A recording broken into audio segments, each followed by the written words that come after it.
queremos saber qué implica esto, ¿no? ¿Cuál es el impacto inmediato y también cuál es o los delitos penales? Estamos para hablar de todo esto y más con el abogado penalista Vladimir Padilla. Gracias por estar con nosotros. En principio, el abogado, que lo veíamos en el reportaje, ha dicho, pero ¿cuál es el problema? ¿No? Juan José Santibáñez no solamente ha recibido en el Ministerio del Interior a la familia de Joao Salí Rosas, sino también a otros de sus clientes. ¿Esto es así, doctor? ¿Es tan normal como nos lo pinta el abogado de Juan José Santibáñez? A ver, cuando tú llegas a ser ministro, deja de lado tus casos, ¿no es cierto? Y por tanto, si se dice tan abiertamente que, claro, me reuní con todos ellos, pierdes objetividad, ¿no? Porque si son tus clientes, ya hay un tema de una mala imagen que estás proyectando. Ahora, lo que él señala va ratificando lo que dice el reportaje, que se reunieron. Y lo que deja traslucir es si en efecto el despacho ministerial era una suerte, una extensión de su despacho jurídico. Entonces, ahí por ejemplo la pregunta es, ¿cualquier funcionario público puede utilizar los recursos del Estado para poder realizar sus cachuelitos? La respuesta es no. ¿Por qué? Porque estarías cometiendo delito de peculado de uso. Entonces habría que acreditar claramente que, por eso digo, ¿no? Si se reconoce que se ha tenido ese tipo de actividades, ¿no? Es que no es solamente una reunión, date cuenta tú, porque una cosa es que tú recibas a alguien para escucharlo como autoridad y otra cosa es que atienda su caso. Eso es una gran diferencia. Ahora, pero la estrategia, ¿no? Ayer la desliza el abogado, es... pero es que estábamos viendo desde el Ministerio del Interior una estrategia justamente con un grupo de policías sindicados como parte de una organización criminal y etcétera, ¿no? Entonces, yo lo que entiendo es que se está tratando de tejer una estrategia para justificar estas reuniones en el Ministerio del Interior. Sí, claro. Hay esta situación donde, utilizando ese argumento, se pueda, ¿no? Armar una estrategia, ¿se puede justificar estas reuniones? No, porque está el contenido, ¿no? Porque, a ver, lo más sencillo, ¿qué cosa es? En efecto, falta verificar si el audio corresponde a la voz del señor Santibáñez. Fácil, él siendo un alto funcionario, se somete a una pericia y comprobamos si es verdad, si es su voz o si ha sido editado. Y si no lo es, perfecto, o sea, todo esto es simplemente algo que se ha mal informado y simplemente lo quieren perjudicar. Ahora, él jamás ha aceptado hacerse una pericia, hasta ahora, ¿no? ¿Qué pasa si es que continúa esta resistencia, ya no por los otros casos, sino en este puntual? Es que ahí viene el detalle, la Fiscalía avanzará, hará una nueva pericia y si corrobora eso, va teniendo más solidez en su caso, ¿no? Porque... claro, tú te puedes suponer lo que tú quieras, pero se va construyendo un caso sobre indicios. ¿De parte? Si es que no quiere hacerla... ¿De oficio? De oficio, la propia Fiscalía, y ya lo ha hecho en el anterior caso. Y ahí puede homologar, ¿te das cuenta? Es decir, la Fiscalía puede avanzar de oficio aun cuando Santibáñez no quiera pasar este peritaje. Sí, es más, este caso en concreto, al parecer ya fue visto en marzo de este año.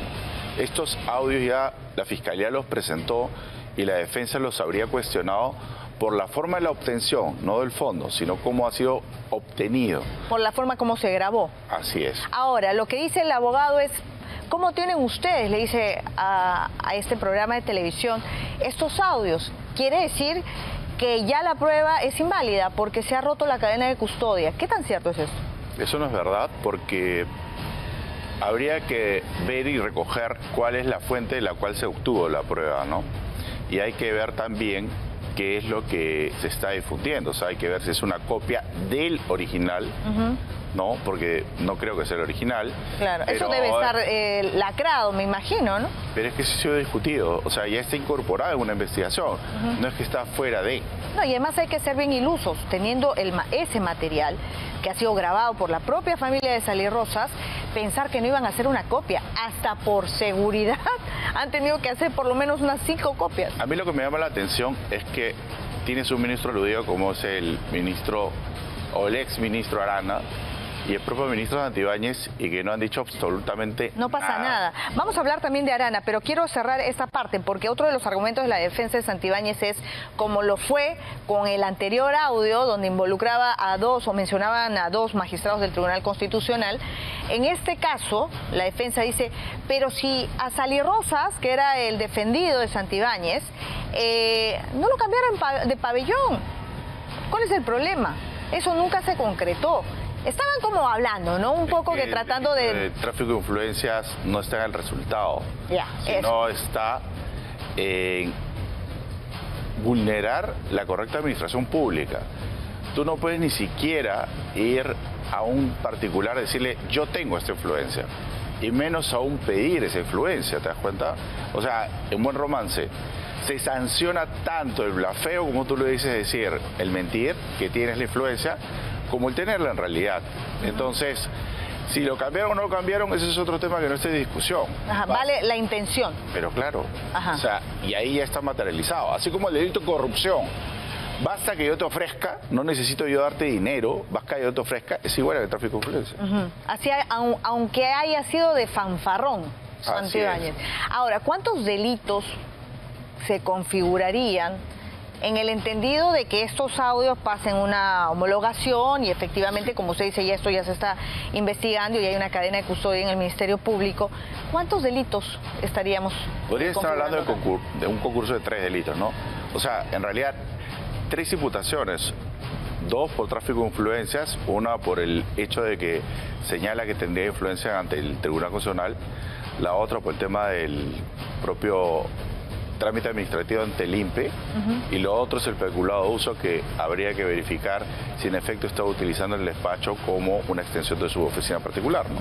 Ahora, esa utilización del despacho también es curioso, ¿no? Porque aun cuando, a ver, confírmeme usted esto, aun cuando esos $20,000 que se le dieron a Santibáñez para la defensa de Sali Rosas, no para la defensa, sino para de alguna manera mediar, para reducirle la pena, que es la hipótesis que tiene la Fiscalía, él no lo devolvió. Efectivamente, en el Tribunal Constitucional fallaron en contra y él no devuelve esta plata. Entonces, ¿cabe la posibilidad que el abogado de Santibáñez no deslice el hecho de que estos 20,000 eran parte de sus honorarios como profesional, como abogado? Pero deberían estar debidamente contabilizados. Y si eran parte de tu honorario, ¿por qué prometes devolver? O sea, eso no se entiende bien, ¿no? Porque además, el tema de si es parte de tu honorario, los abogados somos gestores de defensas, pero no de resultados, ¿te das cuenta? Entonces, ningún abogado puede decirte, sí, yo te aseguro tal o cual cosa. En esa línea, en este caso en concreto, si es que le dieron ese honorario, la pregunta es, ¿por qué las disculpas del caso respecto de si va a devolver o no va a devolver? O sea, tú devuelves solo cuando es coima. Es que todo aparenta que sí, ¿no? Porque, tu abogado tinterillo, digo, ¿no? Es que en algún sentido es como querer comprar algo, ¿no? Tú pagas por tener algo y si no lo tienes, pides la devolución del dinero, ¿no? Cosa que es distinta en caso fueran honorarios, ¿sí? Así es. Sea cual sea el resultado. Es como contratar a un médico, o sea, tú contratas a un médico y el médico te puede ir muy bien o te puede ir muy mal, pero el médico no te va a asegurar claramente de que tú vas a estar en perfecto, ¿no? Eso va a depender de tu organismo, ¿no? Peculado de uso, además, porque, y no es menor, aquí me imagino que se configura el otro delito. Toda esta conversación y esta gestión y el ingreso de esta persona al Ministerio del Interior, que eso sí es indubitable, ocurre cuando él era viceministro del Interior y posteriormente ministro del Interior. ¿Qué nos está diciendo en términos penales esta situación? Mira, tienes una agravante más porque eres funcionario público. Entonces tú como funcionario público no puedes utilizar tampoco los recursos del Estado, ¿te das cuenta? En esa medida ahí se configura el tema de peculado de uso como tal y pues estaría cometiéndose y como tal pues tú te das cuenta de que tienes toda una serie de infracciones, ¿no?, en el ámbito administrativo que lleva incluso a la inhabilitación, ¿no? Ahora, doctor, en tanto no se realice esta homologación que pide el abogado de Santibáñez, hay otras evidencias, me imagino, en el camino. Yo le mencionaba, por ejemplo, ¿no? Los testigos protegidos, el ingreso, que eso sí está registrado en el Ministerio del Interior, de la familia de Sally Rosas. ¿Estuvo mal que los recibiera siendo él viceministro del Interior? Es que mínimamente él debió haber dicho, oye, yo tengo intereses, han sido mis clientes, no puedo atenderlos, debería atender el otro, ¿no? Si es que era ahora una cita para atender un tema macro, ¿no? Claro, o sea, ni siquiera debió recibirlos. No, o sea, es que si no se presta a malos entendimientos, ¿te das cuenta? Porque pareciera que él está influenciando a favor de su cliente, ¿no? Al margen de estos audios, el solo registro en el Ministerio del Interior para su despacho, como cuando él era ya viceministro del Interior, el solo registro configura ya de por sí un delito. No, el solo ingreso no, pero va sumando indicios, ¿no? Que podrían llevar a concluir de que sea frente a un delito. Pero el solo ingreso no, porque, a ver, ingresar al ministerio no implica que se haya reunido con él. No, pero uno se registra para el lugar a donde va. Pero no necesariamente te vas a reunir con esa persona. Tú puedes decir, voy a reunirme con el ministro, tengo cita con el ministro y al final... No te reúnes con él. El ministro te puede decir, yo no me voy a reunir con usted, te reúnes con el viceministro o con cualquier otro. Pero está el audio. Esa es la diferencia. Y además un audio donde el mismo Santibáñez, tratando de justificar la no devolución aparentemente de este dinero, termina dando contexto de la grabación. O sea, para que se determine finalmente cuándo ocurre, ¿no? Por eso yo digo, yo creo que él es el que debería salir a explicar, ¿no? Porque él es el que tiene, digamos, el mejor contexto y y sabe lo que ha ocurrido en realidad, ¿no? Otras veces sale a explicarlo, no entiendo esta vez por qué no. Bueno, ha salido la presidenta, ¿no?, a decir que aprueba el 8º retiro de la AFP. O sea, como que 2 y 2 son 4, ya no nos comemos los cuentos de Montesinos, ¿no? O sea, ya estamos acostumbrados a ese tipo de cortinas, me imagino. Ya hemos aprendido. Ahora, doctor, en un eventual proceso, en esta investigación, se suma otro personaje que es Eduardo Arana. Él es presidente del Consejo de Ministros. En ese momento, aparentemente cuando se da este audio, él era ministro de Justicia. ¿Qué delitos habría cometido? Mira, en primer término también tráfico de influencia, porque en cierta medida él está infringiendo sus deberes y quieran o no, él a su vez también ordenaría o haría lo mismo respecto de lo que está, entre comillas, pidiendo el favor, porque pareciera que ya han hablado antes. Porque le dice, ¿te acuerdas del caso tal? Ya. Entonces, no te olvides, ya, Luz. Entonces, da un tema de contexto. Habría que analizar también. Y ahí, date cuenta, no interesa el resultado, ¿no? Es un tema... Y no interesa que le haya seguido la cuerda tampoco. No, o sea, el tema de... Porque, a ver, si tú hablas algo... Tú de frente agarras para sí, eso, un momentito, ¿de qué me estás hablando? O sea... Pero además, doctor, hay un tema adicional. Es inconcebible que ellos no supieran lo que estaban haciendo, si los dos son abogados. No, pero además si te da el nombre, o sea, y te dice, recuerda tú, se nota que ya hay un contexto que habrían hablado, ¿no? Entonces, obviamente, ahí obviamente el tema es que ya estás transgrediendo lo que cualquier funcionario debería hacer. O sea, nuevamente, tienes todo un privilegio, o sea, ya no es un tema del apoyo policial, no, es el apoyo al cliente, ¿no?